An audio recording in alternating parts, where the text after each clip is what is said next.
ada di tengah-tengah kita, lebih utama dari segala sesuatu. Merendahkan diri di bawah tangan Tuhan. Karena itu, rendahkanlah dirimu di bawah tangan Tuhan yang kuat, supaya kamu ditinggikannya pada waktunya. 1 Petrus 5 ayat 6. Sahabat Iktus yang dikasihi Tuhan, kerendahan hati merupakan sarana terbaik untuk mempertahankan damai sejahtera dan ketertiban di dalam seluruh kehidupan secara umum, tetapi juga jemaat di dalam gereja. Sebaliknya, kesombongan merupakan gangguan terbesar sebagai penyebab perselisihan dan keretakan di dalam jemaat. Bagaimana agar memiliki kerendahan hati? Rasul Petrus menyatakan kepada para penatua jemaat, "Karena itu rendahkanlah dirimu di bawah tangan Tuhan yang kuat, supaya kamu ditinggikannya pada waktunya." Ayat 6. Karena Allah menentang orang yang congkak, tetapi mengasihi orang yang rendah hati. Tangannya dahsyat dan dapat dengan mudahnya merendahkan jika seorang menjadi congkak, atau meninggikannya jika ia rendah hati. Bagaimana kita meresponi perintah untuk merendahkan diri? 1. Cara merendahkan diri. Ini merupakan karakteristik dari Tuhan Yesus. Matius 11 ayat yang ke-29, yang menjadi suatu standar bagi para pengikutnya. Bagaimana cara untuk menjadi rendah hati? Rasul Petrus mengatakan, serahkanlah segala kekhawatiran. Kata segala menegaskan bahwa kekhawatiran orang Kristen itu beragam dan tidak hanya satu saja. Kekhawatiran keluarga, kekhawatiran masa kini, masa depan, diri sendiri, orang lain, dan juga mengenai hubungan antar jemaat. Jadi, penawar terbaik untuk menghadapi kekhawatiran yang berlebihan ialah dengan menyerahkan segala kekhawatiran kita kepada Allah dan menyerahkan segala peristiwa kepada pengaturan yang penuh hikmat dan penuh kasih karunia. Inilah kepercayaan teguh terhadap kehendak dan hikmat ilahi dengan menyadari ketidakmampuan kita, sehingga dengan mata iman berkata, jadilah kehendak Tuhan. 2. Tantangan merendahkan diri menunjuk pada seorang musuh yang lebih kejam dan giat daripada orang-orang yang paling jahat sekalipun, yaitu lawanmu. Dialah si iblis, pendakwa ulung seluruh saudara-saudara kita. Sebutan ini berasal dari sebuah kata yang berarti menghantam atau menusuk.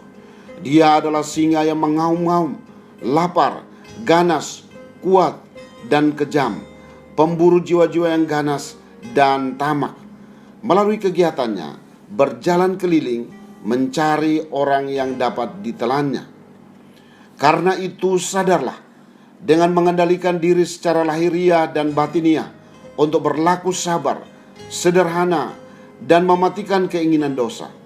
Dengan berjaga-jaga, yaitu tidak terlena atau ceroboh dan tidak membuka celah. Lalu untuk melawannya adalah dengan iman yang teguh, yakni berpegang pada kuasa firman dan Roh Kudus. Inilah kehidupan rohani yang terpelihara dengan baik, bukan sekedar formalitas, tetapi memiliki hubungan yang intim dengan Tuhan. 3. Upah merendahkan diri. Allah sumber segala kasih karunia akan meninggikan setiap orang yang merendahkan dirinya. Inilah karakter yang tidak berubah dari Allah yang penuh kasih, murah hati, dan penyayang. Dalam situasi yang penuh penderitaan sebagai Kristen sejati, Ia meninggikan kita pada waktunya. Bagian kita adalah merendahkan diri sambil menunggu waktu terbaik dari Tuhan yang dalam keadilannya mengangkat kita ke dalam kemuliaannya. Dia yang telah memanggil kamu dalam Kristus kepada kemuliaan yang kekal, menekankan pada identifikasi kita dengan Kristus, bahwa Ia yang memanggil akan melengkapi, meneguhkan, menguatkan, dan mengokohkan kamu. Ia sendiri juga yang menyediakan semua yang diperlukan.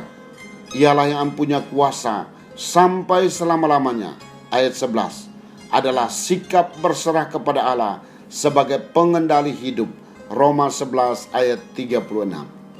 Sahabat Iktus, Bersyukurlah karena Tuhan telah menanggung segala dosa dan pelanggaran kita melalui penderitaan dan pengorbanan. Dia menanggung dosa kita dan sekarang Ia menanggung kecemasan dan ketakutan kita. Segala sesuatu yang membuat kita menjadi khawatir seharusnya kita serahkan sepenuhnya kepada Tuhan. Ia yang tidak menyayangkan anaknya sendiri untuk keampunan dosa kita, maka apalagi yang tidak disediakannya bagi kita?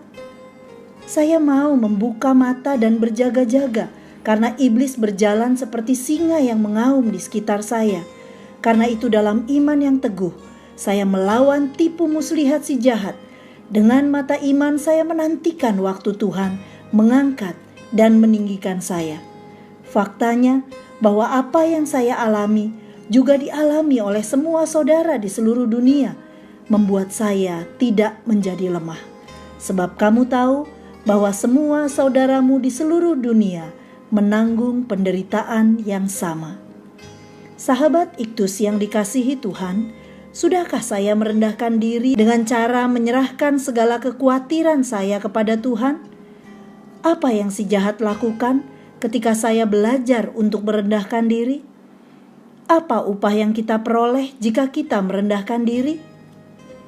Tuhan Yesus, saya mau senantiasa merendahkan diri di hadapan-Mu dengan cara menyerahkan semua kekhawatiran saya.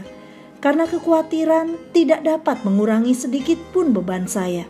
Selain itu, saya mau selalu berjaga-jaga karena iblis selalu berusaha menjatuhkan saya dengan cara membuat saya bergantung pada diri saya sendiri atau kepada si jahat.